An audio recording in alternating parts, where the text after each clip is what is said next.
अस्सलाम वालेकुम। अस्सलाम वालेकुम रहमतुल्लाहि व बरकातुहू। जापान की ताज़ा खबर। हल हुनाका ख़बर मिन जापान यकुल इमाम साहब अन्नहु बिलइज़ाफ़ा इला कूबे तजव्वलू इला ज़ारू आसमानी मनातिक़ उख़रा हैसु कान अल मुतदर्रिरून व कानू बिहाजा इला अल मुसाअदा।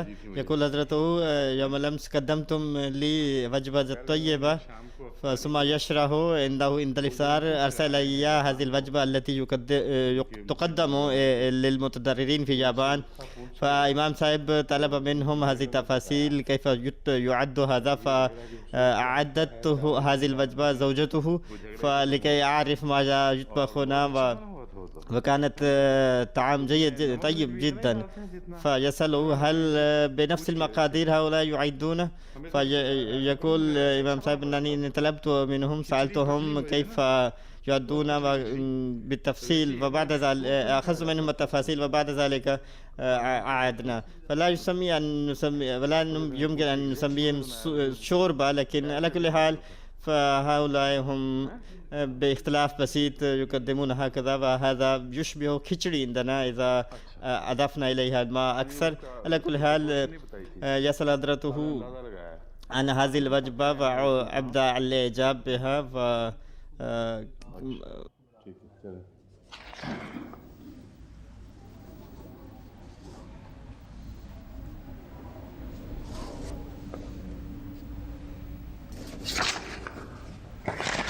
आऊज़ु बिल्लाहि मिनश शैतानिर रजीम, बिस्मिल्लाहिर रहमानिर रहीम।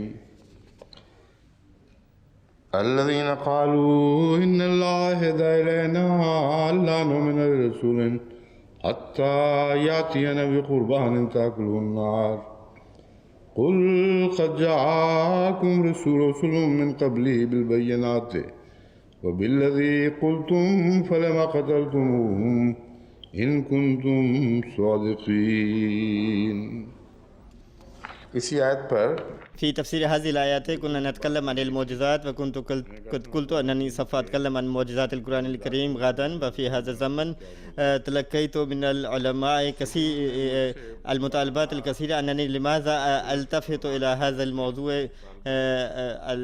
लिमाज़ा उहमिलु हाज़ल मौज़ू अन्ना المحركة الدائمة نجد ذكر نسخ المحركة أيضا فحيث كانت ستنسخ في زمن النبي صلى الله عليه وسلم فبعد ذلك هناك نبوة لها علاقة بالمسيح الموعود عليه الصلاة والسلام أيضا وبعضهم ربما أرسلوا إلي هذا المقتبس مرة أخرى فإنني أريد أن أقول لهم إنني في علمي هذا المرجع هذا المقتبس وإنني تركته عن قصد لأنني هذا لا يناسب الاستدلال الذي أنا اتخذته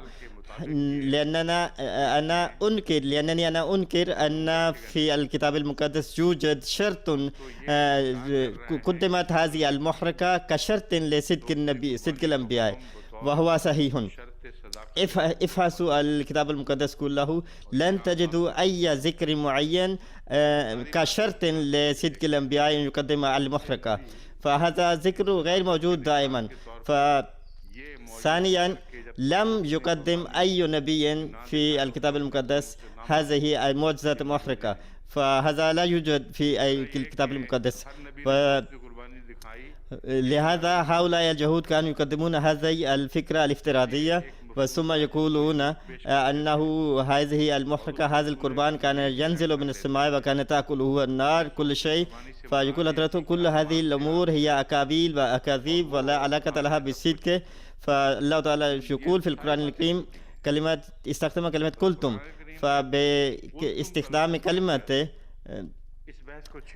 دون أن يتطرق إلى التفاصيل إلى هذه فبين هذه المسألة أنكم أنتم تقولون إذا كان هذا صادقا فأنتم تقولون هكذا هذا ما يحدث كما تقولون إذا كان هكذا يحدث كما تقولون فلماذا كنتم تقتلون الأنبياء لكنكم أنتم كذبتموهم وهكذا أبطلتم حقيقة هذه المحركات أنه لم يكن هذا القربان شرطا وكان لاغيا وسخيفا ولم يكن يحدث الإيمان نتيجة هذه المحركة فهذا هو الاستدلال الذي اتخذته. وبعد ذلك إذا قلنا أنه القربان وهذه المحركة كانت قد نسخت وإن القرآن الكريم لم يذكر نسخ هذه المحركة فإذا كان قد نسخ لكان ذكر القرآن الكريم أن هذه القربان وهذه المحرقة كانت تأتي، لكن في زمن النبي صلى الله عليه وسلم نسخ الله في زمن النبي صلى الله عليه وسلم. ثم إن المسيح عليه السلام هو أيضا لم يقدم هذه المحرقة، فحتى إن التلاميذ طالبوا منه أن ينزل نارا يحرق، فلكننا نجد أن المسيح الإسلام هو بصراحة أنكر ورفض هذا. فتبين من هنا أنه لو كانت هناك محرقة لذكرها المسيح الإسلام أولا نسخها. ففي إن حياة المسيح تثبت أنه لم يكن هناك فكرة للمحرقة. فالمقتبس الذي ورد فيه من وقت إزالة المحرقة الدائمة وإقامة الرجس المخرب 1290 يوما فله تفسير آخر، فإنني هذا الاستدلال لا يتناسب هنا. فإن المراد من هنا أنه عندما هذه الأفكار سوف يحدث فسوف يبطل كل هذه الأفكار، يعني الأفكار الخاطئة التي تسربت. فبنزول القرآن الكريم سوف تصبح هذه قصص وأساطير. فمن عندئذ وعندئذ سوف يحدث هذه الموضوع أنه يأتي المسيح بعد 1290 فسوف يأتي المسيح ويؤسس انقلابا عظيما. يعني هناك كلمة ساعة في بالي، ولهذا استنتج منه هذا الانقلاب، لأن الساعة وردت بحق اثنين في بعثة النبي صلى الله عليه وسلم، حيث ورد وانشق القمر. هناك نبوة انشقاق القمر، يعني اقتربت الساعة وانشق القمر، ورد في القرآن الكريم. ليست نبوة بل إنه حادث، إشارة إلى حادث معين. فإن انشقاق القمر يثبت أن الساعة يعني الانقلاب الروحاني العظيم قد آن ببعثة النبي صلى الله عليه وسلم. فظهر المسيح الموعود الإسلام، ثم وصف المسيح الإسلام علما للساعة في القرآن الكريم. بإضافة إلى ولم ترد هذا ذكر الساعة مع غير هذين النبيين. فإن ذكر 1290 هذا الثالث، فهذا ورد فيها ذكر الساعة الأخرى التي اقترن بظهور المسيح الإسلام وكانت ستتحقق عند ظهور المسيح. ولهذا أخطأ بعض العلماء في فهم هذه النبوات، ويقولون إن القيامة سوف تظهر خلال 40 يوما وسوف تحدث بسرعة، لأن القيامة مقترنة بها. من هنا يعرف أنه هكذا سوف يأتي المسيح ويأتي فورا يحدث القيامة، وهم يطالبون أن المسيح والإسلام قد ظهر من زمان، فلماذا لم تحدث هذه القيامة؟ فهذا الموضوع هو نشأ لقلة فهمهم. الحقيقة أن القيامة قد ظهرت عندما ظهر النبي صلى الله عليه وسلم. إن الساعة يعني القيامة، وبيان اقتربت الساعة يبين أن القيامة الأصلية هي ذلك الانقلاب العظيم،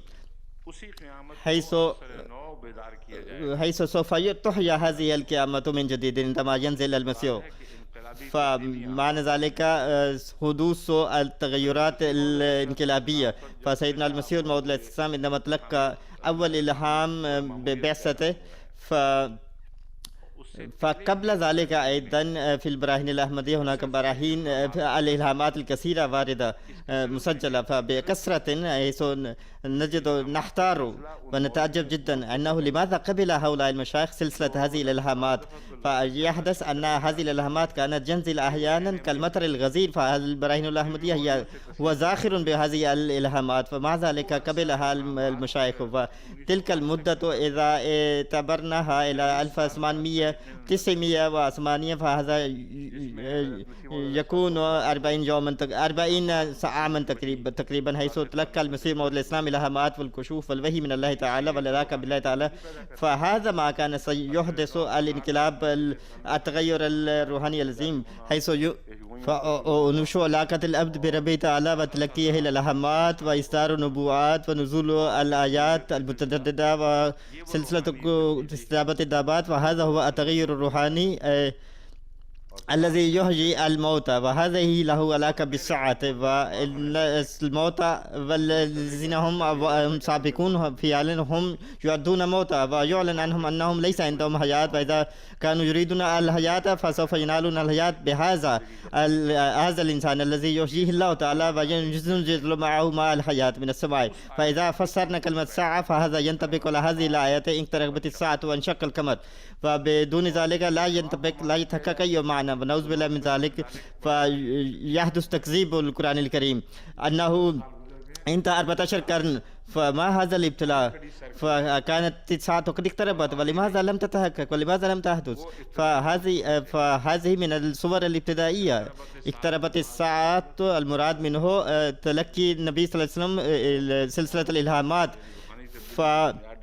فأساس التغير الروحاني، فهذا قريب يعني سوف ترون تحقق نبوعته. فالمراد من اقتربت الساعة أنكم سوف ترون آثار هذه الساعة متجلية، ومن هذه العلامات أنه أشار إلى السماء ورفع إصبعه فانشق القمر. فهذه هي الأسباب التي بسببها بشكل عام أبين هذا الموضوع للعلماء أنه بسبب التقصير أنني لا أهمل هذا المقتبس من سفر دانيال إصحاح 12، بل وراء ذلك كل ذلك هذه الأسباب. فبرغبة في جمع هذه المقتبسات الداعمة المؤيدة لا تجمع كل شيء التي تدمر وتنسخ وتلغي الموضوع السابق، فهذا ليس استدلال عقلاني. فيجب أن تتمسكوا بأسلوب قوي جدا ومتين فتنالوا هدفكم وتنهوا القضية. ثم بعد ذلك إذا وجدتم بعض الأمور البسيطة في تأييد ذلك فيمكن لا بأس إذا تقدمتموها. فذات مرة أنا أتذكر أن سيد ظفر الله خان رضي الله تعالى عنه عندما كان لي خطاب وكان بعد خطابي كان هو يتمتع جدا وأخبرني أن أستاذه أيضا أخبره وبينه علمه أن الدليل هو أن تمرروه كمسباك، وبعد ذلك يمكن أن تقووه وتمتنوه مثل ما نحدث في المسكاب، أننا نوسع هذا الثقب وننظف هذه النشارة. فلكن يجب أن تركزوا على دليل الواحد القوي، فبعد ذلك تؤيدوه، وبعد ذلك إذا قدمتم بعض المقتبسات الصغيرة تأييدا لذلك فهذا جيد. لكن إذا بدأتم مقتبس ودليل وتركتم وبعد ذلك بدأتم الدليل الثاني والثالث فهذا لا يحدث فيه قوة.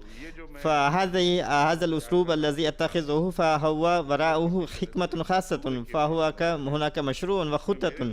فهذا في رأيي إن هذا المقتبس الذي تذكرونه لا ينطبق هنا، وهنا له غاية أخرى أن في زمن النبي صلى الله عليه وسلم هذا يشير إلى انقلاب العظيم في زمن النبي صلى الله عليه وسلم، حيث كان العرب يعيدون البنات وكانوا يتصرفون بأعمال سيئة جدا. فهذا سوف تنتهي كل هذه العادات والتصرفات فبدأ عهد الانقلاب العظيم. فإذا ربطنا هذا المقتبس بهذا العهد فسوف تكون 1290 يوما. لكن إذا قبلنا هذا بحذافيره فالمفسرون يقولون أنه من زمن عيسى عليه السلام هذا يبدأ إلغاء ونسخ المحركات، والحقيقة أن عيسى عليه السلام لم يقدم هذه المحركات، فكيف من أين سوف نبدأ هذا 1290 يوما وأين ننهي؟ فلهذا يجب أن تفهموا النبوات وبعد ذلك تقدموها وتستدلوا بها. فليس من الضروري أن تجمعوا النبوات المتشابهة عبثا، فهذا ليس صحيحا. فكنت قد ذكرت لكم اعتراض للمستشرق فيري، فوجدت اليوم بنفس الاعتراض من الانسايكلوبيديا بريتانيكا الموسوعة البريتانيكا، فأحد قدم لي يعني ربما هذا أرسلني من ربوة، فيقولون ملخص ذلك أنه ورد في انسايكلوبيديا أن النبي محمد صلى الله عليه وسلم كان نبيا أخيرا ولم يقدم معجزة غير القرآن الكريم، لكنه بعد وفاته نسبت إليه الأنبياء المعجزات الكثيرة. ويقول أنه بعد وفاته نسبت إليه هذا الجمع الغفير للمعجزات. وقد ورد في نفس انسايكلوبيديا تفصيل هذه المعجزات الكثيرة، وحيث ورد في انسايكلوبيديا بريتانيكا أن محمد صلى الله عليه وسلم كان هو قدم معجزة وحيدة فقط وهو القرآن الكريم والفصاحة والبلاغة للقرآن الكريم، لكن هؤلاء المسلمين قد نسبوا إليه المعجزات التي لا حصر لها، حيث يقولون أنه لم يكن له ذل وكان يتكتر من عرقه عطر الورود وتكلم معه الشجر وشق القمر وانتبه إلى طعام مسموم وسافر بالبراق إلى السماوات وما إلى ذلك من المعجزات. فهذه المعجزات بحسب ما ورد في انسايكلوبيديا نسبت إلى النبي صلى الله عليه وسلم. فهؤلاء كاتب البريطانيا يقول أن محمد صلى الله عليه وسلم قدم فقط المعجزة الوحيدة وهي القرآن. يقول حضرته يجب أن لا يقلق بذلك علماؤنا، فهذا هو عندي المقتبس المؤيد، فمن هنا سوف نتكلم عن المعجزات ونفصل. ففي القرآن الكريم إن القرآن الكريم هو يفند كل معجزة يراه المخالف شعوذة، فهو يقول إنه قد انتهى زمن مثل هذه المعجزات بظهور القرآن الكريم، بل إن القرآن الكريم هو يتكلم عن انقلاب عظيم. فالمعجزات الجديرة بالذكر في القرآن الكريم الموجودة في القرآن الكريم قد استنبط منها بعض العلماء وقدموها كمعجزة، فنحن لسنا بحاجة بصدد هذا النقاش وهذا البحث. هذه المقتبسات التي تلقيتها هي بسبب هذا الاستنباط الخاطئ، وإلا في القرآن الكريم لا يذكر أي براك ولا يذكر أن النبي صلى الله عليه وسلم قد سافر بحيوان ذات الأجنحة، فلكن قد تكلمت حول هذا الموضوع بالتفصيل في درس من الدروس، أنه ما هو المراد من المعراج وما هي القصة الحقيقية، فتكلمت عن هذا لك في الخطب أيضا، فلا داعي لإثارتها مرة أخرى. لكن هذه المقتبسات وهذه المصادر التي تذكر هي معلمة جدا، فلكن الحقيقة أن كل هذه الأمور أنه لم يكن للنبي صلى الله عليه وسلم ذل وكان يتكتر من رائحته من عرقه عطر الورد، فكل هذه القصص هي من استنباطات هؤلاء المشايخ المسلمين. أما القرآن الكريم فلم يذكر مثل هذه الأمور، فإن استنباطهم هو خاطئ. فبالإضافة إلى ذلك لا يوجد في القرآن الكريم أي معجزة يستطيع أن يفندها ويدحضها حتى بالعلوم الحديثة أي ملحد أو ينتقد فيها أو يظهر فيها أي نقص. فإن هذا في القول أن القرآن الكريم يقدم القرآن فقط كمعجزة ففيه خطأ ولا بد أن نصحح هذا الخطأ. هؤلاء يقولون أن القرآن الكريم فقط يقدم الفصاحة والبلاغة للقرآن الكريم وقدم هذه الفصاحة كمعجزة، ولم يكن هناك معجزة أخرى غير الفصاحة والبلاغة، مع أن القرآن الكريم لم يدعي مجرد الفصاحة والبلاغة فقط، وإنما القرآن الكريم هو زاخر من المعجزات. وهذا الكتاب يذكر الإعجازات والمعجزات بكثرة، حيث يقول لو كان البحر مدادا لكلمات ربي لنفد البحر قبل أن تنفد كلمات ربي ولو جئنا بمثله مددا. فالكلام هو معجزة، لكن ليس المعجزة التي ينحصر إعجازه في البلاغة والفصاحة فقط. فقد اعترض على هذا الجانب أيضا بعض المستشرقين ويقولون أن الناس كانوا يأتون في زمنه أيضا ويقولون أن هذا التعبير الوارد في القرآن الكريم مثل كلمة عجاب لم يرد في كلام العرب، فمثل هذه الاعتراضات البسيطة كانوا يثيرونها، وكان النبي صلى الله عليه وسلم يرد على ذلك ويفندها بشكل عام. لكن بشكل عام كان العرب كلهم هم كانوا مرتعبين ومنتهشين بمعجزات وبلاغة القرآن الكريم وبهذا القرآن الكريم المليء بالمعجزات الكثيرة وبأمور كثيرة.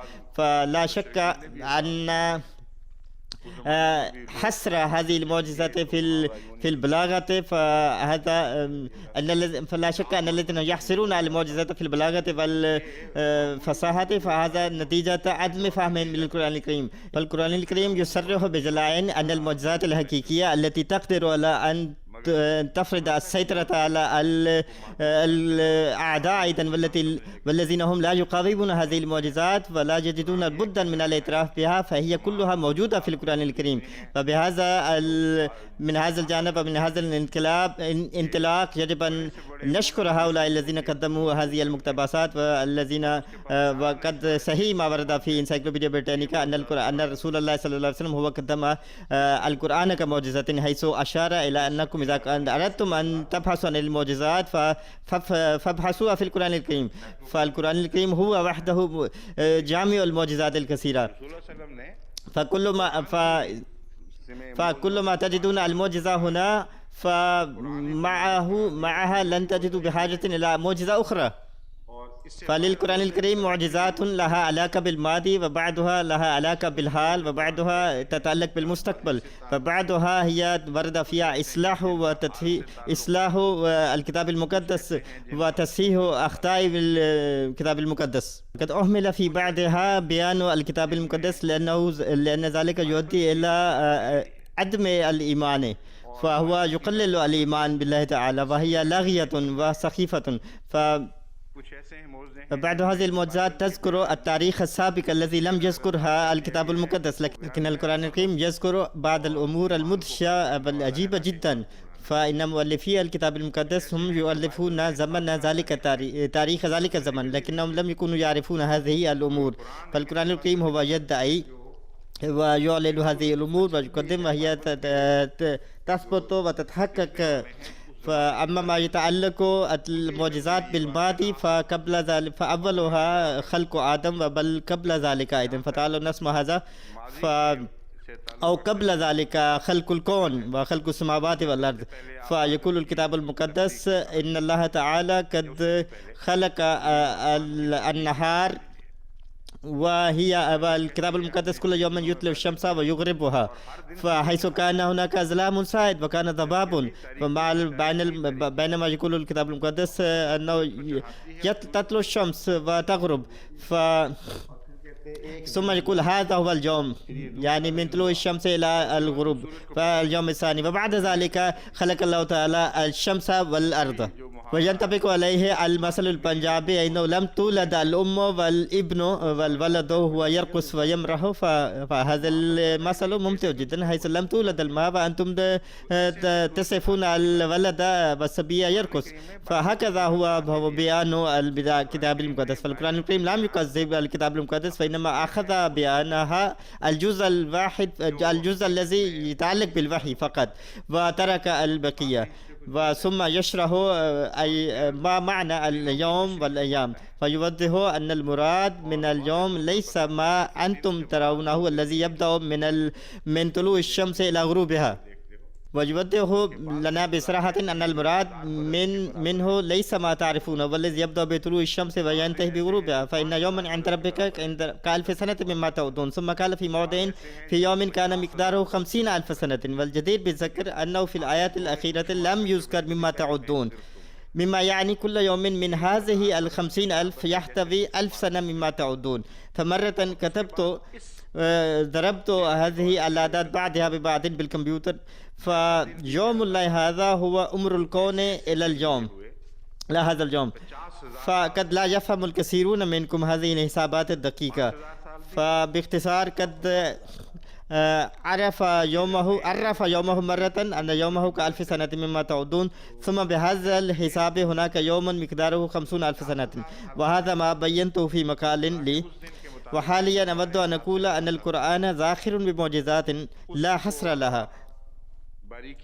ومن منة القرآن الكريم إلى الكتاب المقدس أنه إذا لم تفهم المعجزات بحسب البيان القرآني ولم يطهر الكتاب المقدس من جديد من هذه الخرافات، فسوف نخسر الكتاب المقدس ككتاب إلهامي. فهذا الصوت لم نرفعه نحن، أحمديون، وإنما قد كما بينت لكم في يوم الأمس قد رفعها مسيحي مخلص الذي يؤمن بعيسى عليه الصلاة والسلام ولا علاقة له بالإسلام، وهو يثير ضجة أن الكتاب المقدس، وهو كتب كتابا باسم تطهير الكتاب المقدس، ويقول هناك حاجة ماسة لتطهير الكتاب المقدس، فقال إذا لم تطهر الكتاب المقدس من هذه الأمور فهذا الكتاب غير جدير بالقبول، فهو كتاب مخجل، وهو يضم بعد الفحشاء والكتب وكتاب القصص المذهلة الغريبة والعجيبة.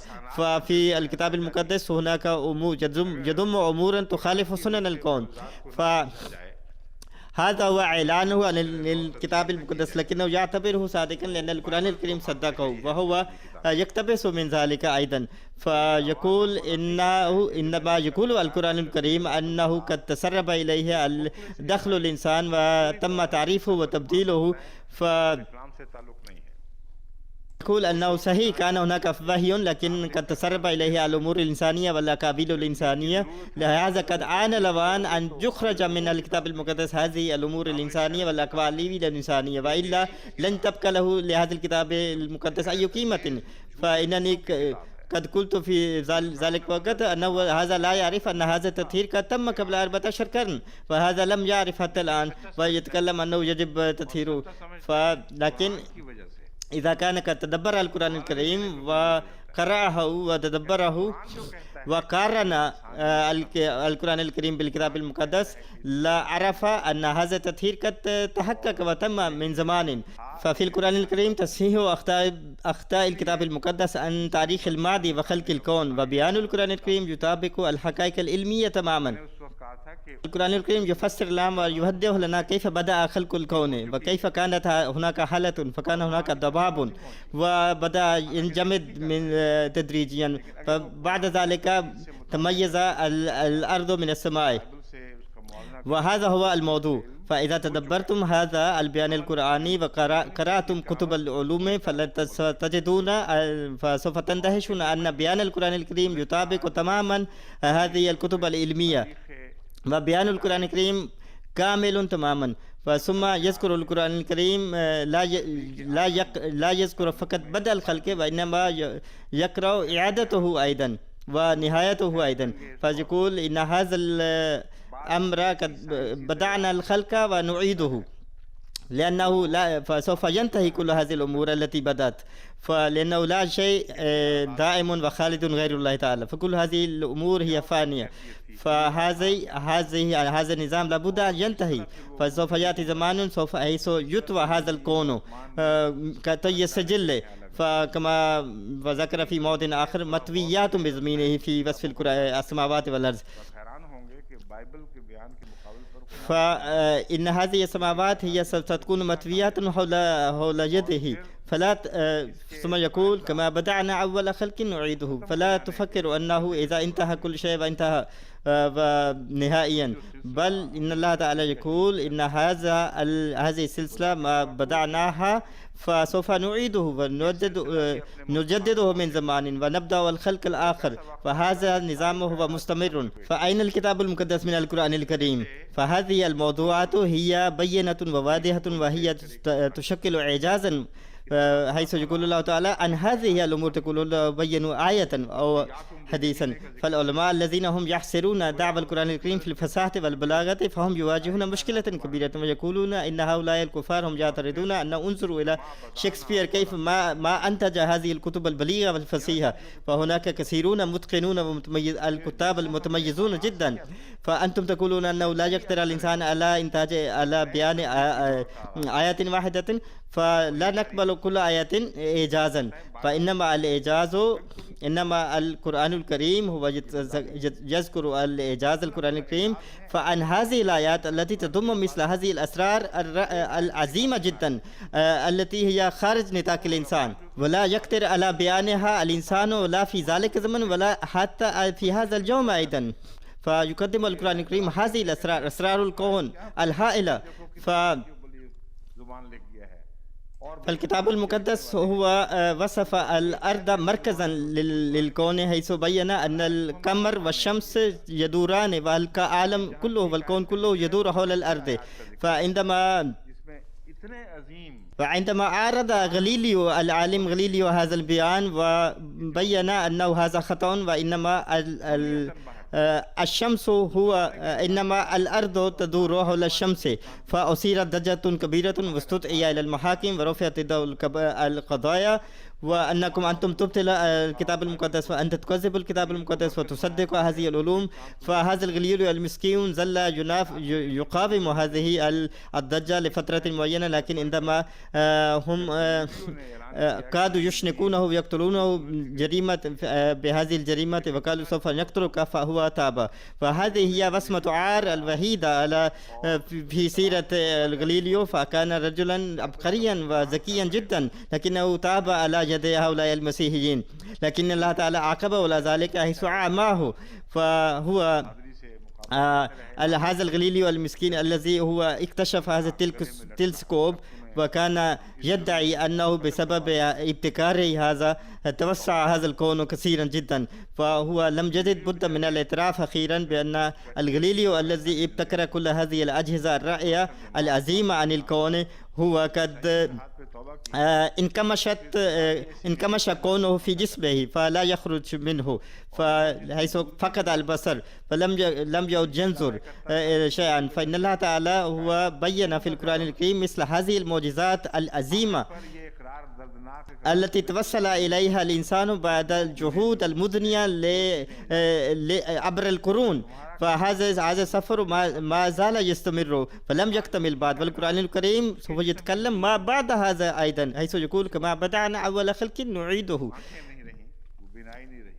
فهذا موضوع العودة وهذا النقاش في هذه الأيام يثير ضجة في حلقات العلماء، وهم منقسمون في هذا. بعضهم يقولون أن هذا الكون هنا مفتوح، وبعضهم يقولون هذا الكتاب منغلق ومغلق.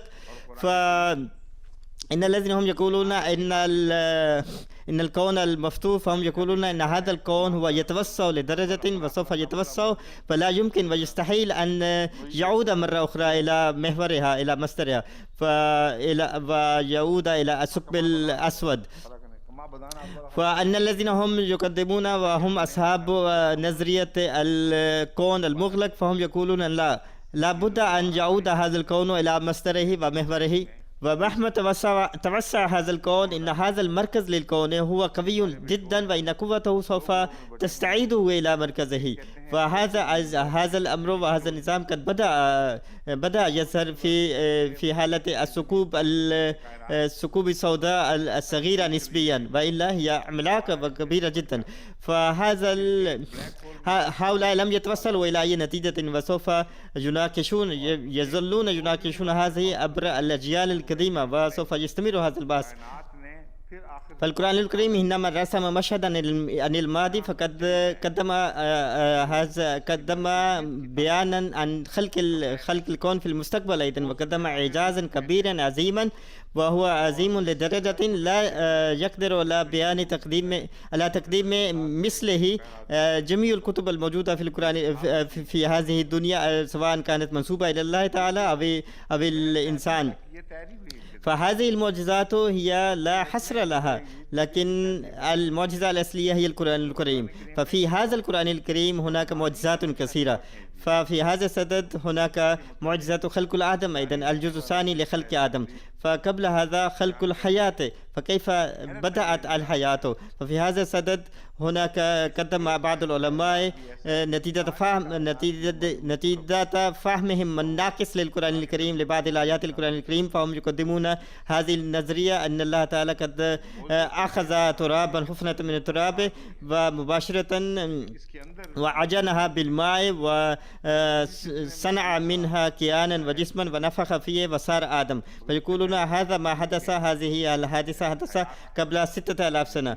فلكن حسب ما يعترفون المفسرون ويأتي ذكره قادما، هم يعترفون شخصيا أن هذا الإنسان كان موجودا قبل آدم أيضا. هذه الفكرة أن الله تعالى قد أمسك ترابا فجعل منه آدم فنفخ فيه روحه وجعل من هذه التراب جسما فنفخ فيه فصار آدم. فهذا التصور العجيب لم يذكر في القرآن الكريم بهذه التفاصيل كما يقدمها هؤلاء المفسرون. فعن آدم نفسه يقول الله تعالى اهبطوا منها جميعا، فهو استخدم كلمة جمع فقال آدم وحواء لم يكونا اثنين فقط، بل هناك كان أناس آخرون، بل كان الشعب بأكمله موجود في هذه الجنة. فنتيجة هذه الخطايا أخرج كل هؤلاء من هذه المنطقة الآمنة إلى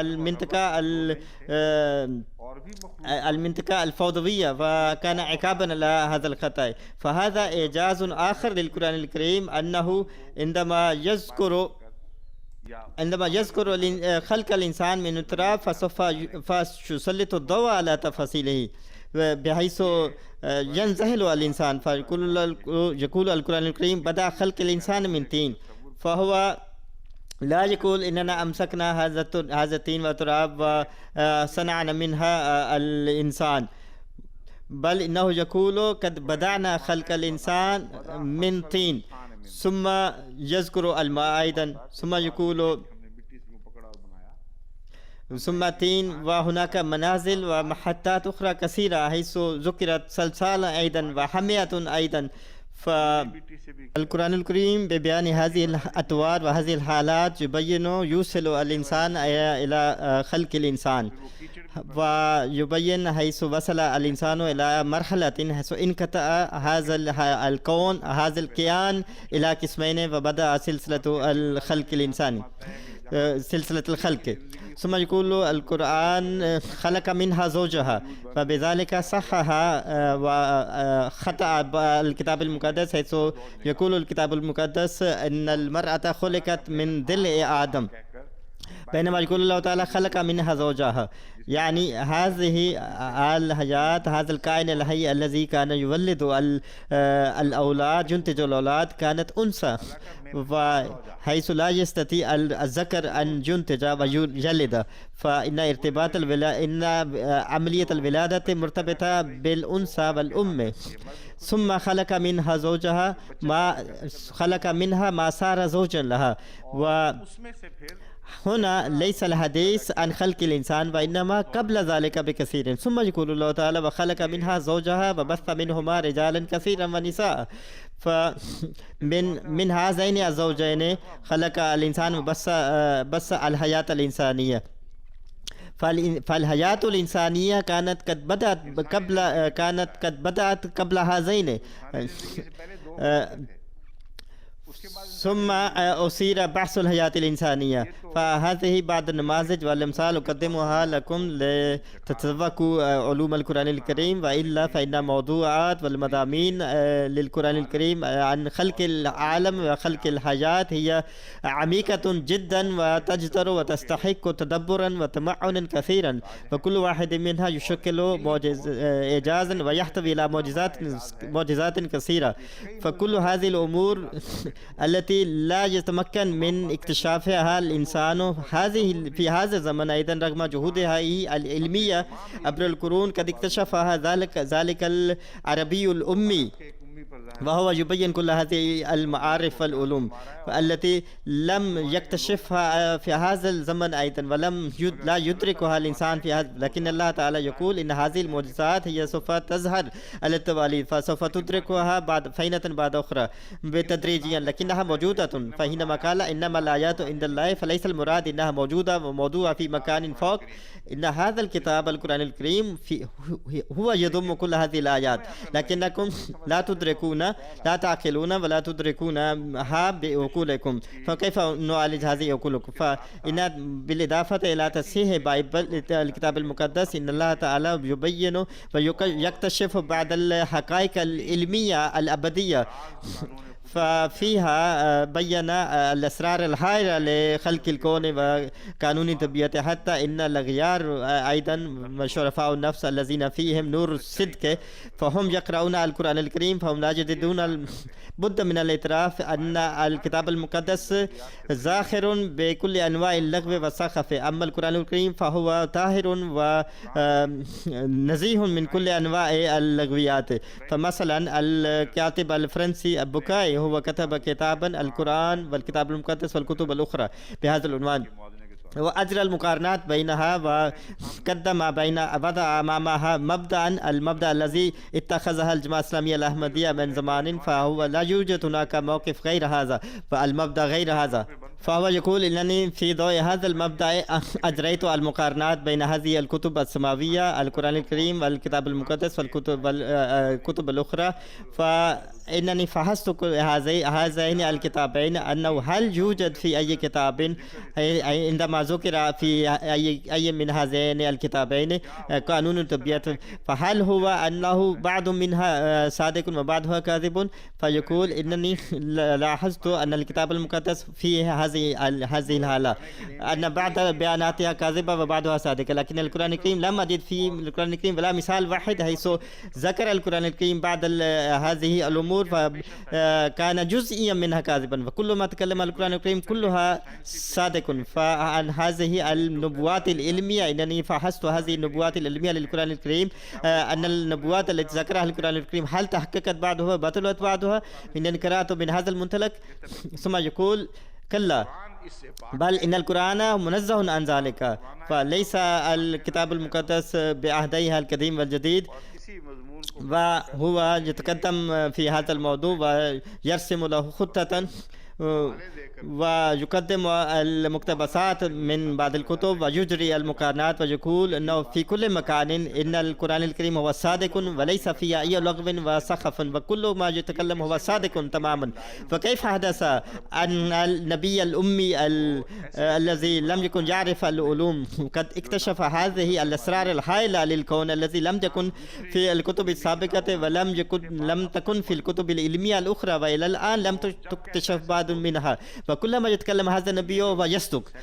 فهذا ما قال صاحب الموسوعة البريطانية وإنني أتفق معه 100%. فالقرآن الكريم هو المعجزة، فإن بعض الأمور الأخرى التي فنتكلم عنها ضمنيا أن أحاديث النبي صلى الله عليه وسلم أن معجزات النبي صلى الله عليه وسلم الواردة في الحديث فإنما يقول عنها هؤلاء الناس هو خطأ تماما إلا أن يتخذوا نفس الموقف عن الكتاب المقدس أيضا، فإذا فعلوا ذلك فسوف نعتبر أن هؤلاء هم صادقون ولا يبغضون، إلا إذا تكلموا عن هذه المعجزات بلهجة ساخرة أنه كيف حدث وكيف تكلم الحيوان وكيف حدث ذلك. فمع ذلك إذا قبلوا هؤلاء المعجزات التي هي ترد عليها الاعتراض مئات المرات وهي غير قابلة للفهم والثقة، وبعد ذلك إذا قبلوا كل هذه ولم ينتقدوها فانتقدوا القرآن الكريم فهذه هي خيانتهم. فإذا قالوا أنه كما تسربت هذه القصص اللاغية السخيفة وغير قابلة للفهم واليقين في الكتاب المقدس والقرآن الكريم هو خال تماما من هذه القصص غير أنها نسبت إلى النبي في الأحاديث إلى النبي صلى الله عليه وسلم، فإلى هذا الحد قولهم مقبول، وإلا ففوق ذلك لا. لكن عندما فهكذا هو أعلن طهارة القرآن الكريم ونزاهة القرآن الكريم عن ذلك. فالأمر الممتع أنه شخصيا يعترف بأن القرآن الكريم هو خال عن كل أنواع اللغويات والسخف والخرافات. فالقرآن الكريم قبل أن نتناول معجزات القرآن الكريم عندي هناك قومة كبيرة من هذه المقتبسات التي تذكر المعجزات الاقتدارية للنبي محمد صلى الله عليه وسلم، فمنها بعضها مؤسسة على أساسها في القرآن الكريم، لكن بعضها لم يذكرها القرآن الكريم، لم يشير إليها القرآن الكريم، لكن هي مذكورة ليس في روايات البخاري فحسب، بل هي مذكورة في الروايات المستندة جدا والموثقة جدا حيث لا يمكن لنا الإنكار. فما بسبب هذا نحن لا نجد بد من اعتراف معجزات المسيح الإسلام أيضا. فإن القرآن الكريم مصدق بهذا المعنى، فالرسول أيضا هو مصدق حيث يصدق معجزات الأنبياء الصادقين، لكنه لم يعر أي اهتمام وأي أهمية. لكن القرآن الكريم لم يعر أي أهمية لهذه المعجزات حيث قدمها للأعداء كتحد ويقول انظر هذه المعجزات ولهذا لا بد لك أن تؤمن. فهو قد وضع هذه المعجزات في جانب بحيث يقول إن هذه المعجزات قد ظهرت في السابق أيضا فلم يقبلها أحد، فتشبه هذه الأساطير والقصص، وإن القرآن الكريم لم يذكرها لكنها مذكورة في القرآن الكريم في الأحاديث. وبما أن القرآن الكريم لم يذكرها والأحاديث النبية هي ذكرتها، فلهذا هؤلاء يستنبطون بأن المسلمين هم اخترعوا كل هذه المعجزات ونسبوها هذه المعجزات للنبي صلى الله عليه وسلم، ويستشهدون على رأيهم هذا بأنها غير مذكورة في القرآن الكريم. فالحقيقة أن بعدها هي أساسها في القرآن الموجود، وكثير منها هي لم تذكر في القرآن الكريم لكنها مذكورة في القرآن الكريم. أمثالها فمثلا زيادة الخبز والماء وكفاية الطعام القليل للكثيرين، فهي من أولئك المعجزات التي يعترف بها هؤلاء الناس المستشركون ويقولون ليس من الخرافات. لكن عندما يحدث هذه البركة في عند رسول الله صلى الله عليه وسلم فهم ينكرون ويرفضون، مع أن هذه المعجزات قد يبحث فيها علماء النفس كثيرا، مع أن كثير من علماء النفس قد توصلوا إلى هذه النتائج أن هناك بعض الأمور التي لا تدرك بالحواس الخمسة وإنما بقانون آخر، هناك قاعدة أخرى، فبذلك تصل هذه الأخبار. فمنها مثلا القوى المغناطيسية، فهي سرعتها أيضا غير محدودة، فهي تحدث مثل سرعة البرق، فهنا حدث وهنا حدث نتائجها. فالبحوث في ذلك تجري، فحيث يقول هؤلاء العلماء أن الإنسان هو يشعر أحيانا ويحدث عنده إحساس أنه جائع، فلكن خلال فترة بسيطة هو يشعر بأنه شبعان.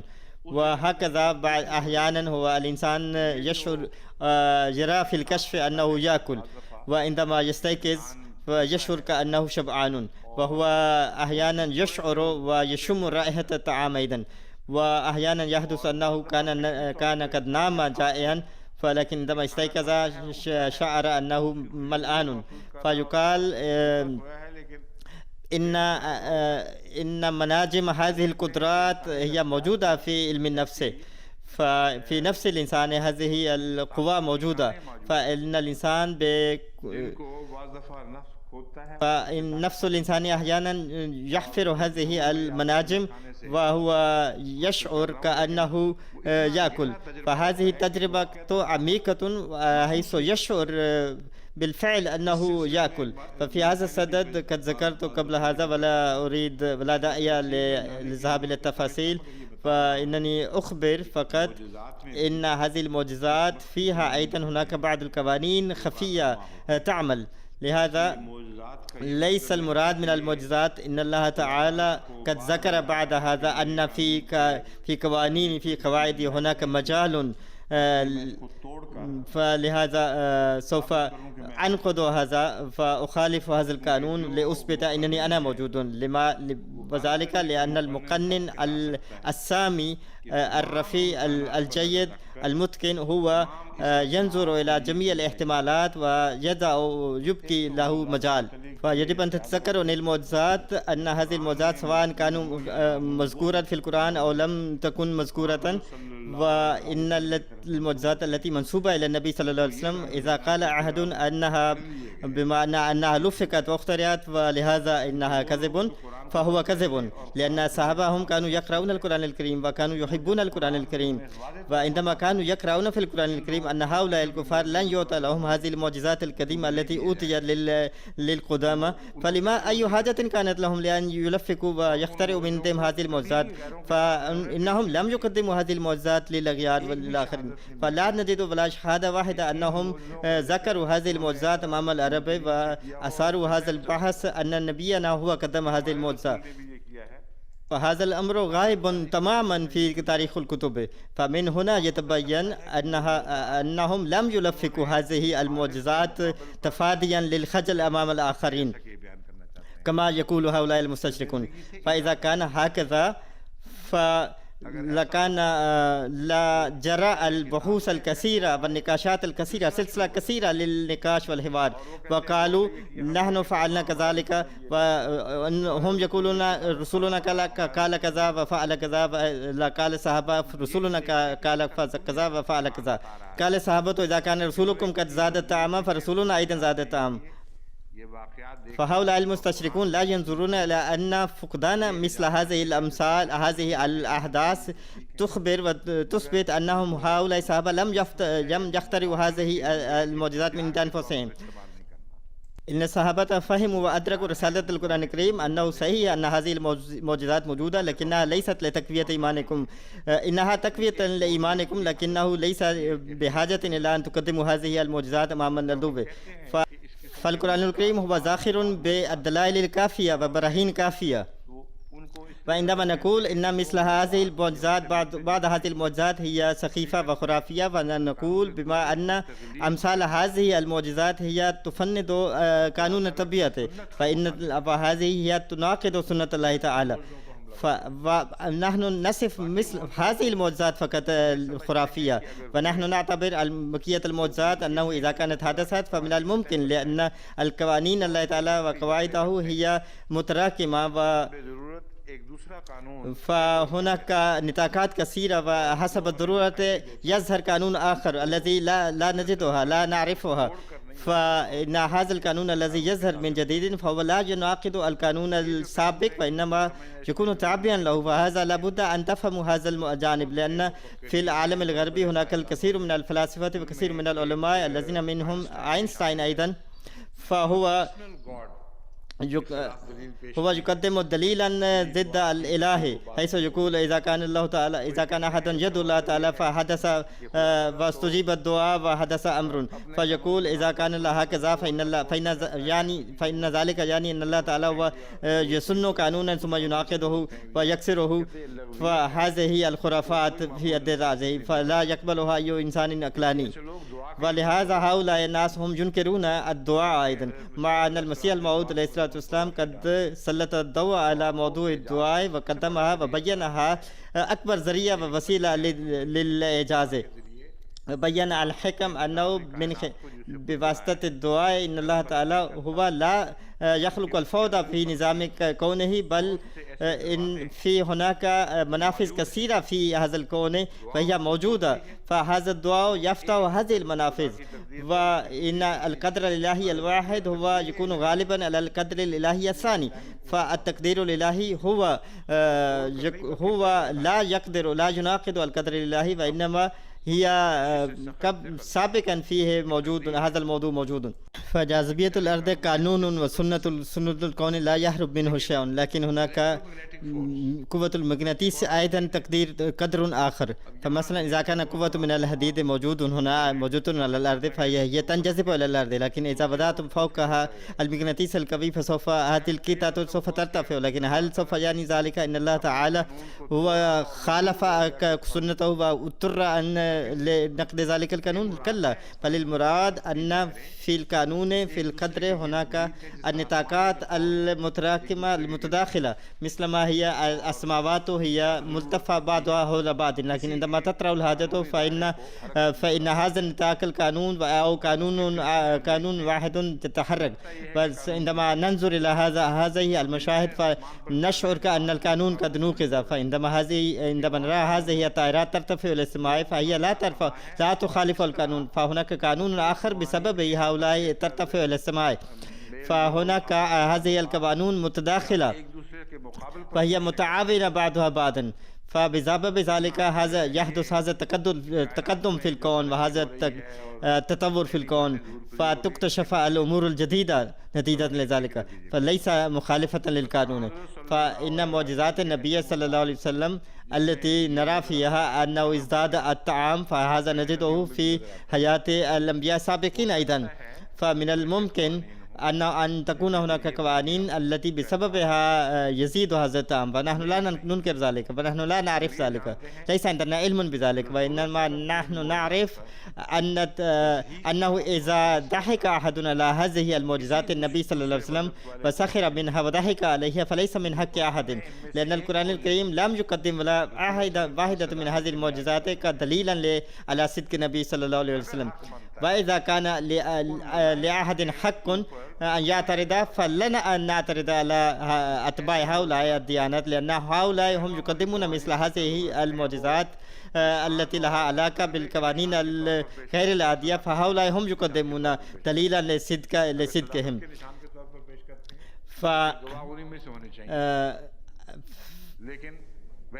فجميع المسيحيين مثلا يقدمون قيامة المسيح أعظم المعجزات له، فليس من شك أن هؤلاء هم لا يجدون محربا عندما يقدمون هذا.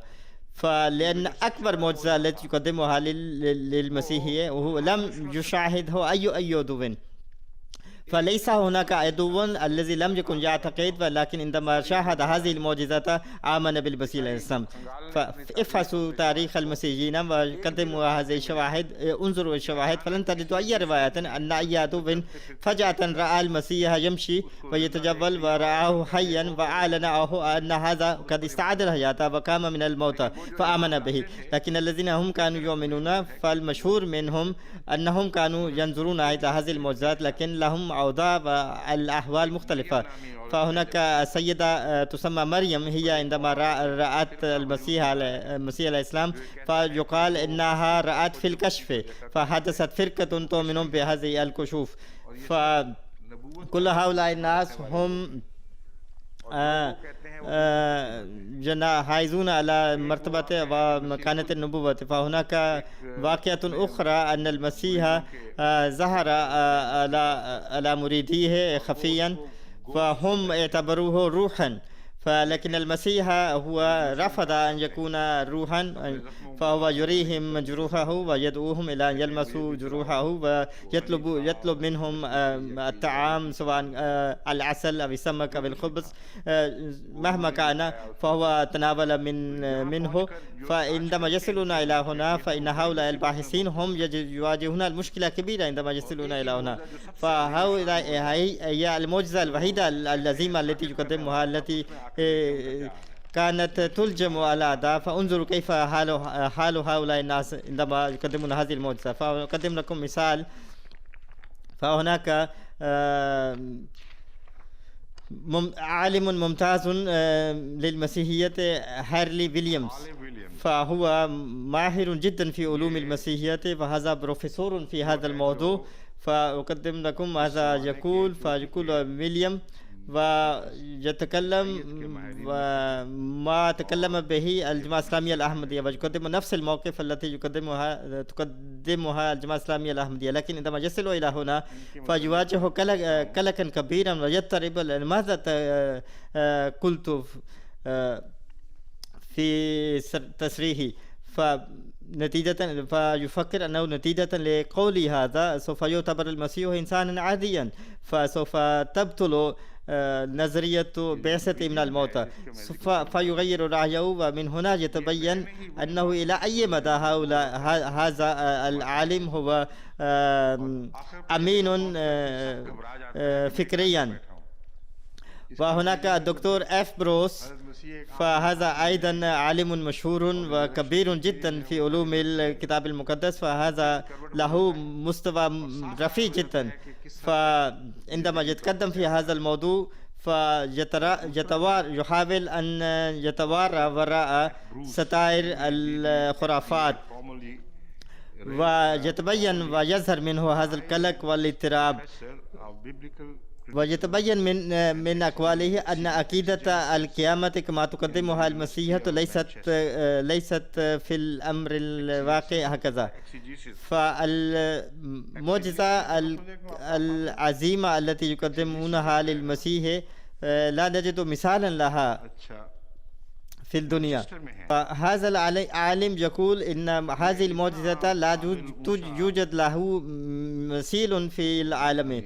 فأنا أقول إن أولا توجد هذه الأمثلة في الكتاب المقدس نفسه، فسوف أقدم لكم هذه الأمثلة. لهذا من الخطأ أن يقول أنه لا يوجد لهذه المعجزة أي مثال. فقد ورد في الكتاب المقدس أن بمس عظام إيليا أو ملاكي سوف أقدم لكم استعاد الموتى الحياة. فكان هؤلاء الناس هم يحيون هكذا العظام، أو كانوا هم يستعيدون الحياة أو يقومون من الموتى فهناك أمثلة كثيرة لهذا. لهذا من الخطأ أن يقال إن هذه المعجزة الاقتدارية للمسيح لم تظهر عند غيره، فهذه المعجزة هي الوحيدة له، هي له وحده فقط.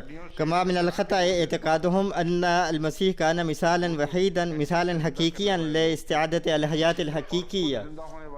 لكن عندما هم يناقشون هذه المسألة يواجهون مشاكل كثيرة، أن هذا هو لا يقدم مثالا على استعادة الحياة الحقيقية. ثم يحاولون الهروب من الأمور التي قد سلموا بها واعترفوا بها.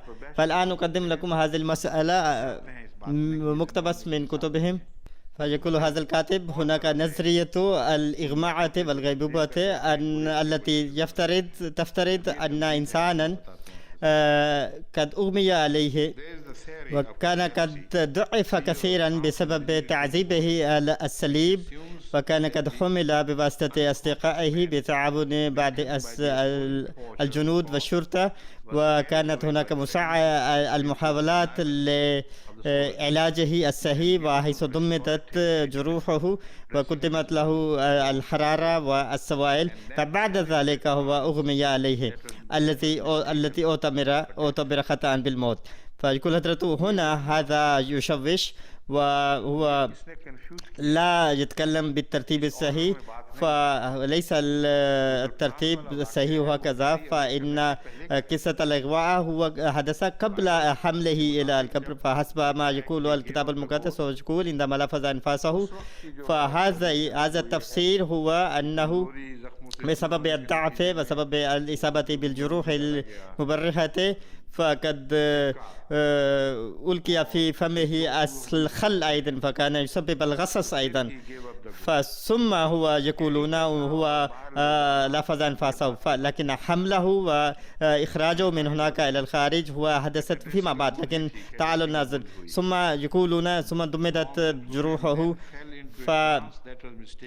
لكن بعد ذلك هو أغمي عليه. فيقول حضرته هذا خطأ. فكان قد أغمي عليه أولا، وبعد ذلك زالت عنه هذه الحالة.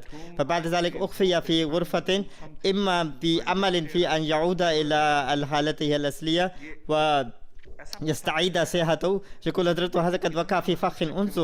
انظر كيف أن هذا العالم هو قد عرض نفسه في دوامة، حيث غير هذا الترتيب. بعد ذلك لا يستطيع أن يصحح هذا الترتيب. ثم يقول قبل هذا كان قد أصيب أولج بمرهم، وبعد ذلك يقول زالت عنه إغماء، لكن بعد ذلك أدخل في الكرب لكي يستعيد الصحة. لكنه يقول إنه كان قد مات وبعد ذلك لم يستعد.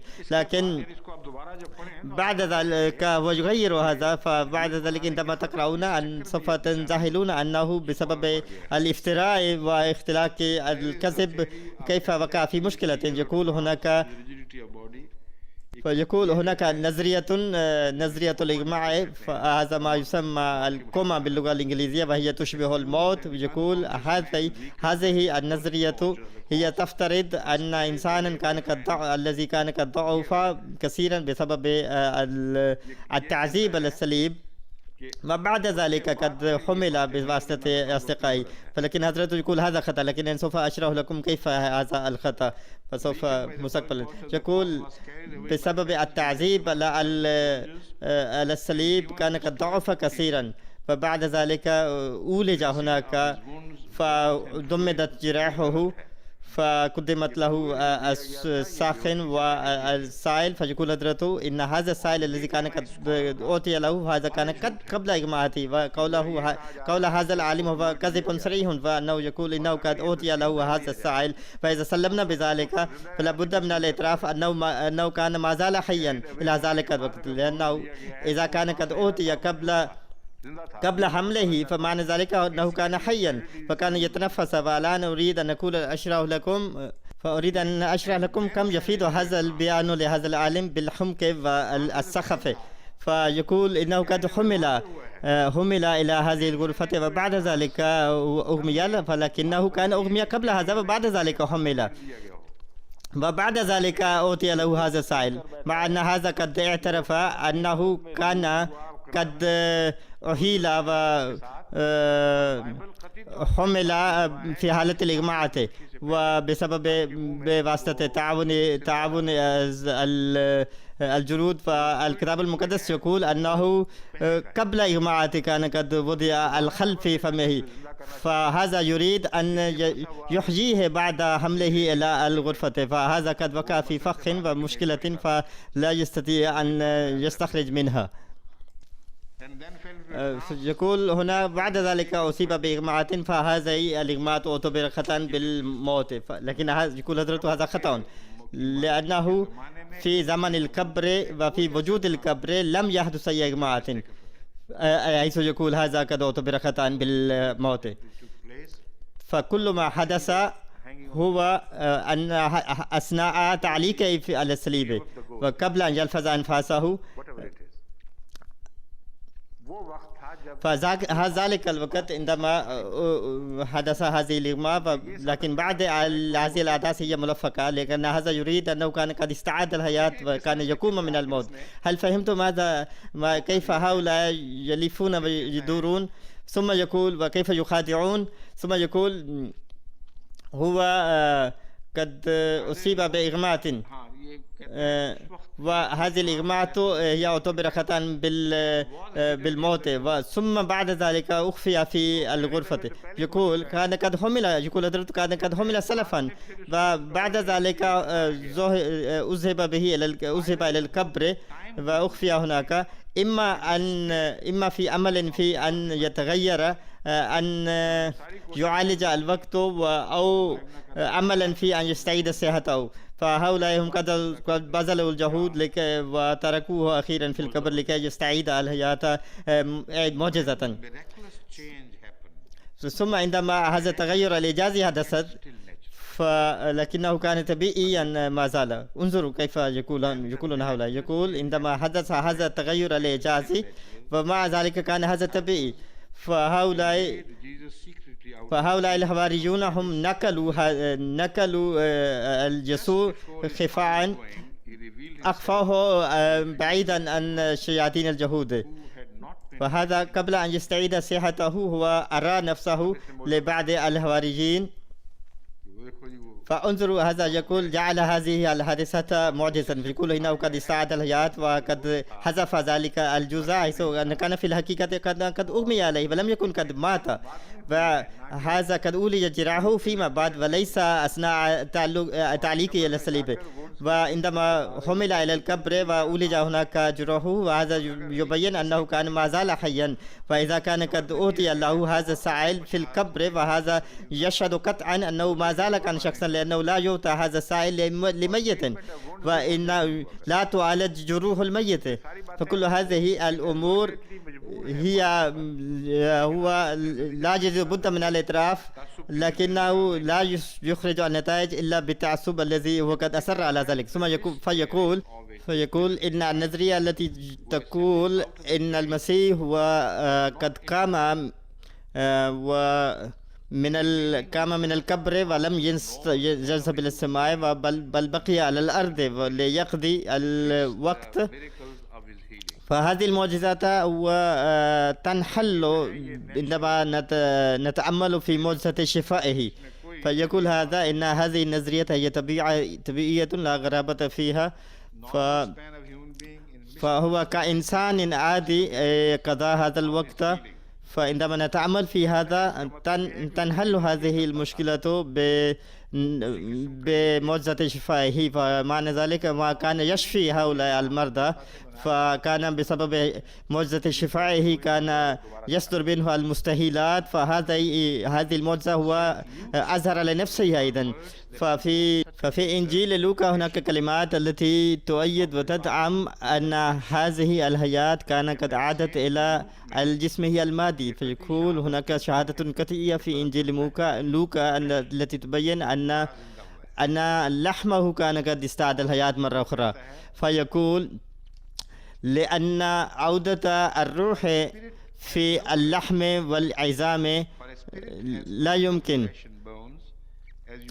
فلأن الروح لا لحم له ولا عظام. فيقدم هذه كلمات المسيح حيث قال انظروا إلى فامسكوا بيدي وقدمي فمسوني، لأن الروح لا لحم ولا عظام كما أنتم تعرفون تنظرون إلي.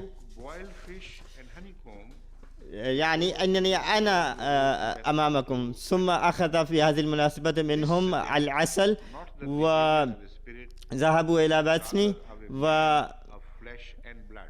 هذا يؤيد أنه لم تكن هناك روح بل كان إنسان له لحم ودم. فماذا يستنتج من هذا؟ يجب أن يستنتج من ذلك أن المسيح لم يكن قد مات، وقد كان خلال ذلك كله حيا. فإن الذين هم كان عندهم جسمه وجسمانه هم اعتبروه حيا وعالجوه، وبصفته حيا قدموا له بعد السوائل. وفي خلال ذلك كل ذلك لم تحدث أي شبهة أنه كان قد مات، وكانوا يعالجون كل هذه الأمور مع الميت. والشهادة الأخيرة وهذا الإعجاز وهو يثبت ويشهد قطعيا لهذا أن المسيح هو بنفسه لم يكن قد قام من الموت، بل كان جسما ماديا الذي جرح، فإن الله تعالى شفى ذلك الجسم المجروح.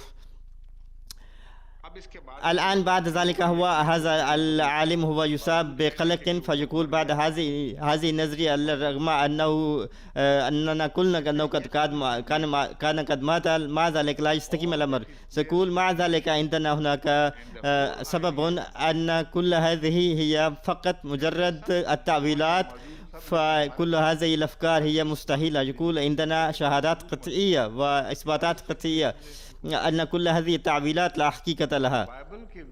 فيقول حضرته إن هذا يقول في نظر هذا إنما ورد في الكتاب المقدس يعتبره التعبيرات، لكن استنباطه يقول له السبب. فما أسخف هذه الأمور، فهذه يفقدون الصواب عندما يصطدمون مع الحقائق. عينهم واحد، عينهم نير وعينهم عمية. فهذا مثال رائع لهذا التعبير.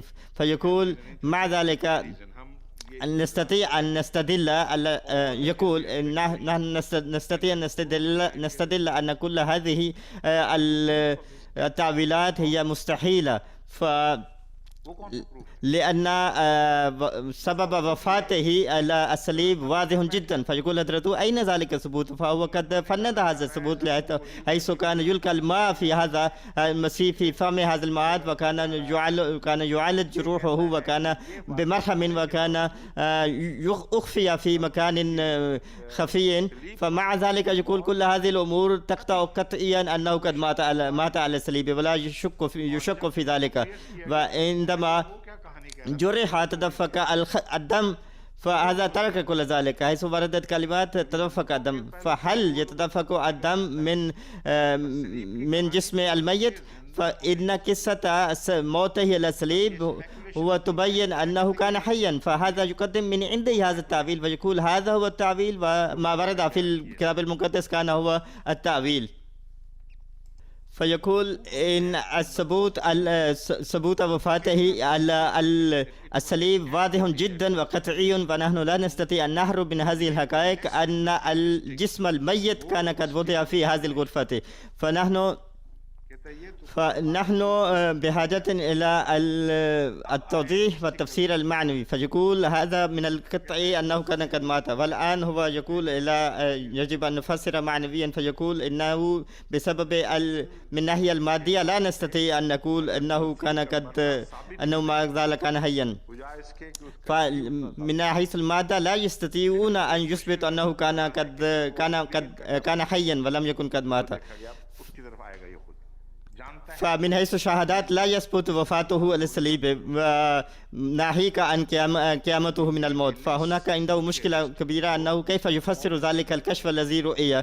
فالآن سوف يعود إليه ويقول نحن هذا الحادث العظيم الذي حدث، فنحن بحاجة إلى تفسير أقل ماديا أكثر معنويا. فيقول هذا الواقع العظيم الذي حدث فاتركوا شهادات الكتاب المقدس فهي لاغية سخيفة، فهذه تعويلات. فلابد أن نبحث عن إثبات معنويا. فيقول لابد أن نعترف هنا في هذه الواقعة حيث رأى الحواريون المسيح، فلابد أن نعترف أن قيامة المسيح من الموتى هذا كان بدماغه فقط، والبعيد والمنفصل عن الأعصاب والجسم. يقول هو لا يقدم دليل، ولكن يقول لابد أن نعترف، ولكن لا يقدم أي دليل. لماذا يجب أن نعترف؟ فيقول لابد أن نعترف إلا سوف تنهدم عمارة المسيحية. ويقول هذه الواقع الحادث الذي ورد في لوكا أن الحواريين رأوا المسيح وقال لهم تعالوا المسوا يدي. فيقول إن هذه هي حالة دماغهم حيث لا حس له. هؤلاء الحواريون رأوا هذه الواقعة في الإغماءات وليس في الكشف، فليس له الحقيقة. فهذا يقدم هذه الواقعة افتراضيا مع أنهم لم يكونوا في إغماءات، بل هذا الرجل الذي يكتب هذه ويؤول هذه هو في الإغماءات. فإذا كانوا هؤلاء هم في الإغماءات فأين أتت كل هذه التفاصيل؟ فلأن هؤلاء هو يقدم الإثباتات والبراهين الدلائل السابقة. يقول أنه لا نستطيع أن نحلها ماديا. فيقول يعترف أننا لا نستطيع أن نبين على صدق المسيحية من خلال الأحداث المادية. فيقول إن نستطيع أن نفهم هذه الشهادات الواردة في لوكا، أن نعترف أن هؤلاء الذين ظهر لهم المسيح هم كانوا كأنهم سفهاء وأغبياء، أنه لم يكن لضميرهم علاقة، لشعورهم علاقة بالجسم لا بالدماغ ولا الجسم ولا بأي علامة للحياة. فكأنهم كانوا أغبياء ويكتبون هذه الافتراضات والتأويلات، حيث يقول هذا ما قدموه هو نتاج الدماغ المنفصل عن الفكر والجسم. فيقول إن هذا المخ الذي لم يكن له علاقة بالدماغ، بما أنه يقدم هذه الصفحات فلابد أن يكون هكذا، أن المخ منفصل عن الدماغ. بما أنه يريد أن يثبت السخف فلابد أن يتكلم بمثل هذه الأمور الخرافية. فهذا هو بروفيسوراتهم، فلا نعرف كيف هؤلاء يقدمون هذه الأمور. فيقول إذا ما انفصل كل هذه الأمور عن الأعصاب وماذا كان يفكر؟ فمن الذي بين؟ فلابد أنه قد بين. فإن الأمور التي لم تبقى لها علاقة بالأعصاب فمن الذي سجلها الذي لم يكن لها علاقة بالدماغ؟ فهل قدم أحد تلك الأمور عند البروفيسور؟ فأين ذهبت كل هذه التفاصيل التي نجدها في الكتاب المقدس؟ فيقول إن المعجزة هو يقدم في هذه المعجزة يوجد هناك القوة الدماغية ثنائية، حيث يجب أن يتلقي والمقدم. فما أعظم هذه الفلسفة التي قدمها؟ يقول حضرته إن هؤلاء الحواريين هم كانوا بعد حادثة السلبة هو كان لهم أحداث غير عادية، كان لهم حواس غير عادية. فيقول حضرته إذا كان هكذا فأين ذهبت كل هذه الشهادات؟ فأين ثبوت عودته إلى الحياة؟ فهؤلاء هم قد خسروا هذه المعجزة الوحيدة. فيقول بسبب ذلك هم كانوا قد صاروا هؤلاء الحواريون سوبرمان، فالإنسان غير العادي. فيقول حضرته كانوا هؤلاء قد صاروا هكذا، فما أكثر اللغو في بيانه. فيقول هذا ما يسمى سوبرمان. فيقول حضرته إذا من كان سيد لهذا السوبرمان فهو لابد أن نقول سوبرمان. فهذا هو حالتهم، يفقدون ثوابهم عندما يستدلون. فبناء على الشواهد التي عندهم وبناء على ذلك يعمرون بناية الكتاب المقدس والمسيحية. فيمكن أن يقولوا، لكن لا يمكن بذلك رفع البناية الإلهية. وأخيرا يطمئن نفسه ويقدم يقنعه لابد أن يقول. فيقول أحد التعويلات الممكنة لمعجزة قيامة المسيح الذي يعجبني هو أن المسيح مات موتا طبيعيا ماديا، لكن عاد إلى الحواري الحساسيين معنويا وروحانيا. فيقول كان قد حدث له الموت المادي، لكن كيف هل كانت قيامته أيضا ماديا أو روحانيا؟ فهو لا يخوض إلى هذه التفاصيل، فقد ترك وحذف هذا. هل كان قيامته روحانيا أو معنويا أو ماديا؟ فقد ترك هذه التفاصيل، لأنه إذا اعترف أنه كان معنيا فتنهدم بناية المسيحية وتبطل معجزة المسيح، فحيث لم يقدم أي معجزة، فحيث تكون قيامة كل واحد القيامة الروحانية. فالبولس وهو أيضا قدم هذه التعويلات، فكان ذكيا جدا وكان يقدم هذه الدلائل العقلانية، لكن كان يقدم للبعض الآخرين كما يتكلم هذا. فهو يقول في إحدى الرسائل إن لم يكن المسيح قد قام فباطلة كرازتنا وباطل إيمانكم أيضا. فهو يقصد بذلك أنه إن كان الموتى لا يقومون فلا يكون المسيح قد قام، فيستدل أن قيامة المسيح كما يقوم الموتى، يعني روحانيا. فإن أن التركيز على قيامة المسيح ماديا فهذا خطأ، فهو يقدم هذا ويغير نفسه، يغير موقفه. فهنا يواجهون المشاكل الكثيرة هؤلاء المساكين، ويقول إن النظرية تقول أنه كان قد قام من الموتى، لكن إذا كان قد قام ماديا إذا ظهر عليه فهذا يثبت أنه كان في جسمه، كان قد أعيد إليه الحياة ماديا، فمثل أمامهم ماديا، فلا بد أن يثبتوا ذلك. لكن إذا فعلوا ذلك فعندهم أمامهم مشكلة كبيرة، أن هذا الخيال أقرب إلى أنه لم يكن قد مات.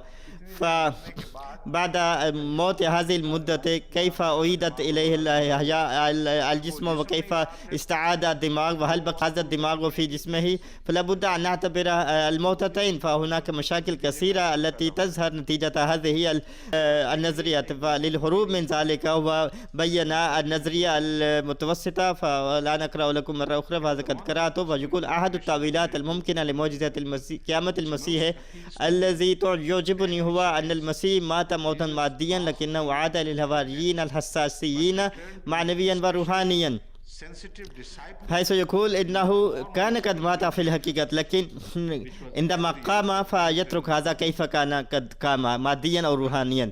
فالذين هم ظهر عليهم هؤلاء المسيح هم رأوه في الكشف اللطيف جدا الواضح كأنه في الحقيقة. ويقول إن هذا الاستدلال هو هذا البرهان قوي جدا،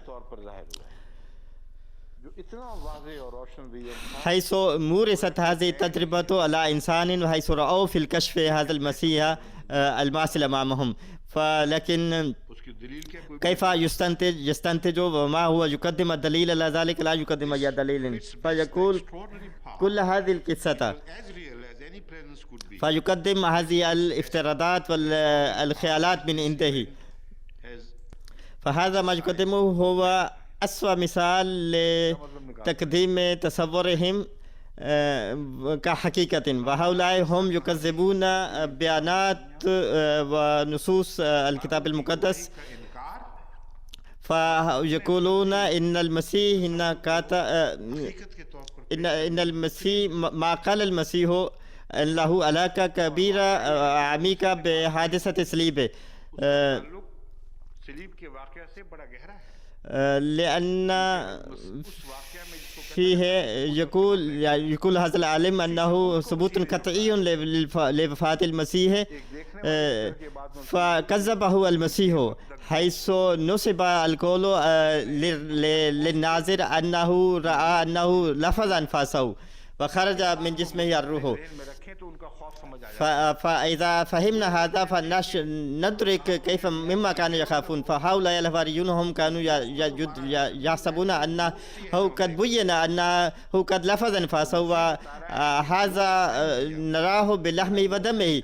فالمسيح كان يؤكد لهم أنني لم يخرج مني الروح، فإنني لم أنفذ أنفاسي، فإنني أنا ذلك المسيح. تعالوا انظروا إلى جسمي، فإنني أنا بذلك الجسم واللحم، فلم يخرج مني روح، وإنني أتكلم. فتعالوا إلي البسوني فأقدم لي الطعام وأقدم لكم وأبين لكم كيف أقدم. فبهذه الشهادة هؤلاء يواجهون المشاكل كثيرة ويهربون من ذلك، وأقدم لكم مقتبس لذلك العلم. فهذه أكبر معجزة من ضمن معجزاتهم. فهذا أيضا ربط ولا يتحقق بل يثبت أكثر ما يقدمون. فيقول العالم اف بروس أن هذه الأكبر المعجزة الكبرى للمسيح وهو قيامته. فيقول فيما يخص فيما يتعلق تفاصيل الوقت والمكان، فهذه الصعوبات ممكن أن تحل بسهولة عندما ننظر حيث أين أنهى أو كيف أنهى المرقس إنجيله.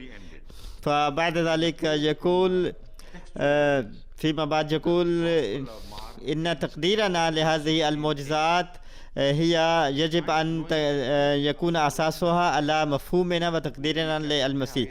فيقول حضرته هذا لا يتعرض لهذه المشاكل. فيقول الأمر البسيط جدا أن المعجزات هي لا تفهمنا شخصية بسبب المعجزات، بواسطة المعجزات لا نستطيع أن نتوصل إلى شخصية المسيح. فيجب أن يعتبروا المسيح، يجب أن تكون عندكم شخصية للمسيح، وبعد ذلك سوف تحل لكم المعجزات. فهذا سعي ممتع جدا للهروب، لكنه في نفس الوقت هذا السعي يبطل المعجزات. ويقول ويبطل إفادته. يقول إذا اعتبرتم وسعيتم أن تفهموا المعجزات واعتبروها غير قابلة للتحدي، وبعد ذلك فهمتم المسيح، فهذا لن يمكن. فالحل البسيط العادي أن يعتبروا عيسى عليه السلام ما فوق البشر وفوق الطبيعة، فبعد ذلك لن تبقوا بحاجة إلى هذه المشاكل أنه ماذا كان حدث، هذا كان قد مثل في الكشف أو كان قد رأوه في الحقيقة. فهذه هي مواقفهم للهروب من هذه المشاكل، وهذا هو موقفهم عن قيامة المسيح. كل هذه هي الأمور قد بينتها في كتابي المسيحية، فإنني لاحقت هؤلاء حيثما يتوجهون، فإنني لاحقتهم وأخبرتهم أنه ليس أمامكم المدخل، فيجب أن تعودوا. فإذا قرأتم ذلك الكتاب فستتمكنون من فهم هذه المسائل عن شخصية المسيح وعن هذه القصص التي يقدمونها. وعن المعجزات أقدم لكم الأمر الأخير، وبعد ذلك أتابع غدا. فإن موقف المسيح الموعود الإسلام هو مهم جدا وأساسي. فقال إن المعجزات لها قسمان صنفان، فقسم منها تحدث لتقوية المؤمنين، وهي تتسم بسمة الإعجاز والاقتدار، وهذه تظهر بشكل عام، لكنها لا تخالف قانون الطبيعة ولا سنة الله تعالى. لكن فكل معجزة تقدم بصفتها المعجزة الاقتدارية، فالمحك لمعرفتها أنها يجب أن لا تكون سنة الله تعالى الموجودة في القرآن الكريم، فإذا اصطدمت بذلك وناقضت ذلك فهي ليست معجزة، فهي كذبة تماما. فإن المسيح الموعود عليه الصلاة والسلام كان يقدم مرارا هذا المثال، ويقدم الآية الكريمة: حرام على قرية أهلكناها أنهم لا يرجعون.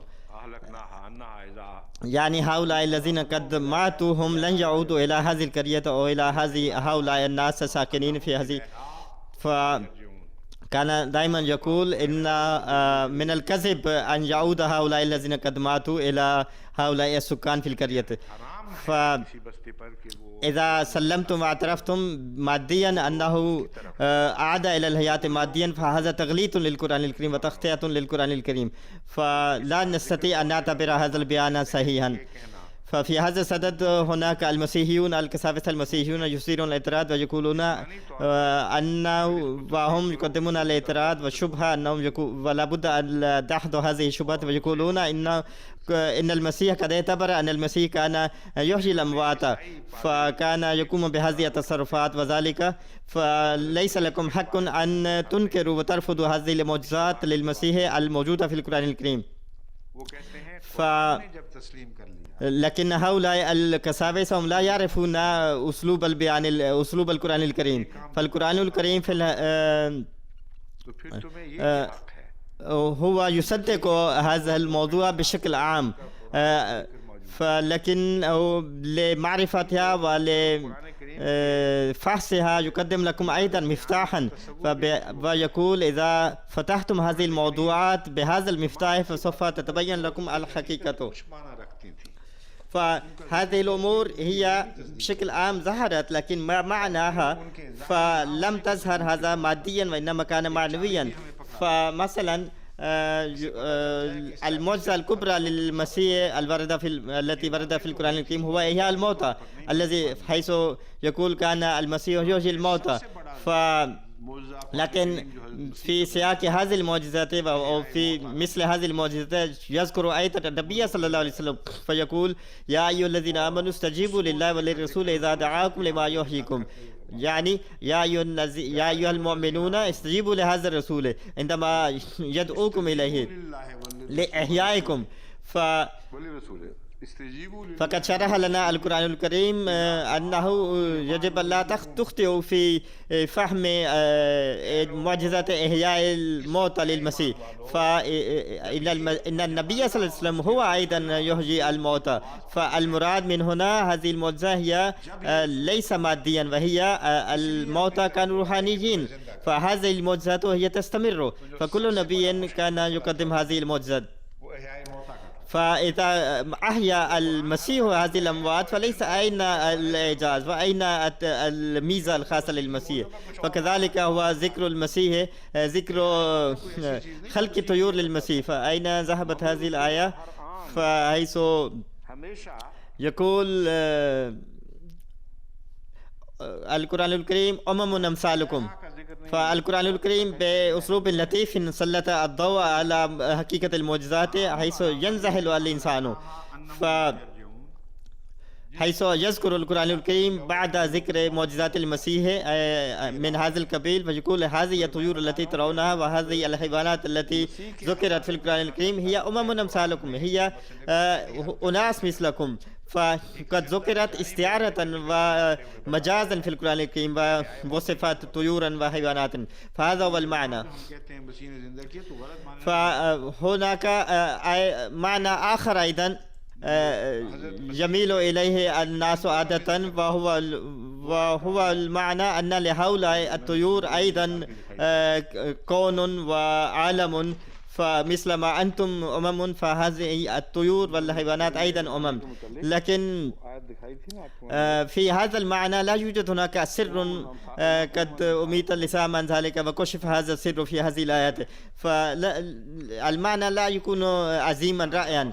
فمثلا إذا قال نحن نتكلم هنا وهنا، فعندما نقول وما النصر إلا من عند الله، فنحن نقول إن النصر من الله تعالى، فإن نزول الملائكة فلا تعتبر هذه النصوص حرفيا، إنما النصر من الله تعالى، فهذا لتقوية قلوبكم، وهذا أسلوب القرآن الكريم. فتعالوا ننظر ماذا يقول القرآن الكريم عن آيات المسيح ومعجزات المسيح. فهؤلاء عندما المسلمون كانوا يسمعون إلى هذه المعجزات، فيقول له القرآن الكريم: أنتم أيها الناس أيضا تطالبون المسيح، تطالبون سيدنا محمد صلى الله عليه وسلم أن يقدم هو أيضا مثل هذه الآيات. فهنا يقول: والموتى يبعثهم الله ثم إليه يرجعون وقالوا لولا نزل عليه آية من ربه. يعني يقولون لماذا نزلت آيات على محمد صلى الله عليه وسلم أو آيات عليه؟ قل إن الله قادر لا ينزل آية ولكن أكثرهم لا يعلمون. يعني إن الله هو قادر لا إنزال الآيات، لكن هؤلاء هم لا يعرفون ما هي هذه الآيات وما حقيقة هذه الآيات. إن فالآيات هي تنزل كما قدمنا المثال، لكن هؤلاء هم لا يفهمون ولا يشعرون ولا يدركون. وما من دابة في الأرض ولا طائر يطير بجناحيه إلا أمم أمثالكم. فهذه الدواب وهذه الطيور وهذه الحيوانات هي أمم مثلكم. فهناك يقول الله تعالى: لماذا يقدم آية؟ فالجواب: إذا قال أحد هي أمم أمثالكم، إذا قال الله تعالى في الجواب هي أمم أمثالكم، فلا يتعلق هذا، لا يظهر الربط بين هذين الأمرين، إلا أن نقول إلا أن نعتبر أن في الماضي عندما كان هؤلاء الدواب يتكلمون، وكلام سليمان عليه السلام مع الطيور والحيوانات والطيران والطيور، فكل هذه الأذكار الموجودة في القرآن الكريم، أنتم لا تعرفون حقيقة هذه المعجزات. هذه الأمور هي حصلت للأناس مثلكم، فلكن ذكرت فقط الطيور مجازا. فيما يتعلق إحياء الموتى، فرسول الله صلى الله عليه وسلم هو أيضا قدم هذه المعجزات وأحيا الأموات، وهذا الأمر جار وسار مستمر. بتقديم هذه المعجزة للنبي صلى الله عليه وسلم قد بين حقيقة هذه المعجزات للمسيح أيضا. فهؤلاء عندما كانوا يطالبون رسول الله صلى الله عليه وسلم أن يخلق الطيور والحيوانات، فالجواب أن هذه الطيور والحيوانات هي أمثالكم. فهذا فقط ورد في القرآن الكريم المثال للطيور والدواب، فهذا المعنى لم ينتبه إليه المفسرون. فيجب الكلام حسب السياق وحسب المحل. المطالبة كانت في إعجاز، فإذا قال الله تعالى في الرد أن هذه الطيور هي أمم أمثالكم، فهذا لا ينضبط ولا يستقيم المعنى. لهذا المراد هنا والمعنى المستقيم والمنضبط هنا أن المسيح الإسلام، وهذا الأمر هو يسلط الضوء على حقيقة معجزات المسيح في خلق الطيور وإحياء الموتى، أنه ما هي كانت حقيقة تلك المعجزات. ثم يقول الله تعالى: والذين كذبوا بآياتنا صم وبكم في الظلمات. فالقرآن الكريم يقول إن هذا ما تقرؤون في القرآن الكريم عن نطق سليمان وكلام سليمان مع هؤلاء الطيور وهؤلاء الأفواج ونقل الأخبار وكلام النملة، فكل هذه الدواب. فذكر هذه بشكل سجل هذا الذكر بشكل عام أن هذه هي أمم أمثالكم، فلا تطالبوا بمثل هذه المعجزات من النبي صلى الله عليه وسلم. فأما فيما يتعلق إحياء الموتى فقد قدمت لكم مثال وشرحت لكم من خلال المثال. فإن المسيح الإسلام معجزاته أيضا كانت مثال، والمعنى الحقيقي هو الروحاني كما بينت لكم. ففي ذلك عظمة المسيح الإسلام، أنه كان يقدم النور ويحب النور للموتى الروحانيين وللعمي الروحانيين، وكان يبصر هؤلاء العمي الروحانيين، وكان يحب الحياة للموتى روحانيا ودينيا. فهؤلاء الذين هم كانوا مبتلين بهذه الأمراض الروحانية، فكان المسيح هو يشفيهم من هذه الأمراض. فلم يكن يشفي المرضى الماديين من الولادة. فهذه القصص كلها هؤلاء لفقوها. فالعزمة في بيان المعاني الروحانية، وليس لا يجوز حمل هذه النصوص على ظاهرها حرفيا. जकड़े हुए थे उन बीमारियों में, बल्कि बात पैदाइशी तौर पर فالآن بينت لكم معظم هذه الأمور، وغدا يوم الجمعة وبعد غد سوف أتكلم وأنهي الكلام عن المعجزات. فقد رأيت وتدبرت बाकी अगर कुछ हिस्सा इंशाल्लाह कल أنه إذا بدأ ذكر المعجزات في القرآن الكريم فالموضوع يطول. إذا تكلمنا بالتفصيل عن معجزات القرآن الكريم فقد يستغرق ذلك هذا رمضان والرمضان التالي، فلن ننتهي من هذه الآيات فقط. فلهذا سعيت واجتهدت كثيرا أن أنهي الموضوع، ثم فكرت أن أقدم لكم الموضوع بشكل مفصل مبدئيا، وبعد ذلك أقدم لكم بعض الأمثال وننتقل إلى الآيات التالية. والسلام عليكم ورحمة الله وبركاته.